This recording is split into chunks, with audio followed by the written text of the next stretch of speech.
ಬೆಂಗಳೂರು ಕೇಂದ್ರ ಕಾರ್ಯತಂತ್ರ ವಿನಯ್ ಅಂತಕ್ಕಂಥ ಒಬ್ಬ ವಿಚಾರಣೆ ಬಂದು ಈಗಾಗಲೇ ನಮ್ಮ ವಿಜಯಪುರ ಕೇಂದ್ರ ಕಾರ್ಯಕ್ಕೆ ಬಂದಿದ್ದಾನೆ.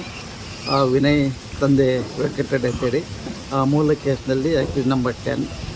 ಅವನಿಗೆ ನಾವು ಭದ್ರತಾ ಸೆಲ್ ನಂಬರ್ 1 ಈಗಾಗಲೇ ನಾವು ಭದ್ರತೆಯಲ್ಲಿ ಇಟ್ಟಿದ್ದೀವಿ. 24x7 ಅವನಿಗೆ ನಾವು CCTV ಸರ್ವಲೆನ್ಸು ಮತ್ತು ಪ್ರತ್ಯೇಕವಾಗಿರ್ತಕ್ಕಂಥ ಭದ್ರತಾ ಸಿಬ್ಬಂದಿನೂ ಕೂಡ ಅವನಿಗಾಗಿ ನಾವು ಈಗಾಗಲೇ ನಿಯೋಜನೆ ಮಾಡಿದ್ದೇವೆ. ಸೊ ಈಗ ಅವನ್ನ ಹೊಸ ಕೈದಿ ನಂಬರು 14,433 14443 ಅವ್ನು ಭದ್ರತೆಯಲ್ಲಿ ಇಟ್ಟಿದ್ದೇವೆ.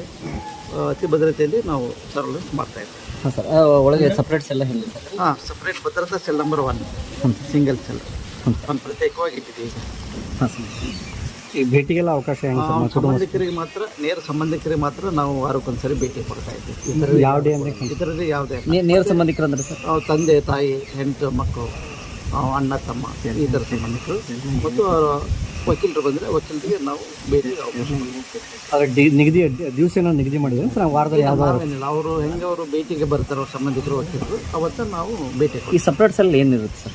ಸಪ್ರೇಟ್ ಸೆಲ್ಲು ಒಂದು ಫ್ಯಾನ್ ಇರುತ್ತೆ ಮತ್ತು ಒಂದು ನಾರ್ಮಲ್ಲು ಸೆಲ್ ಅದು.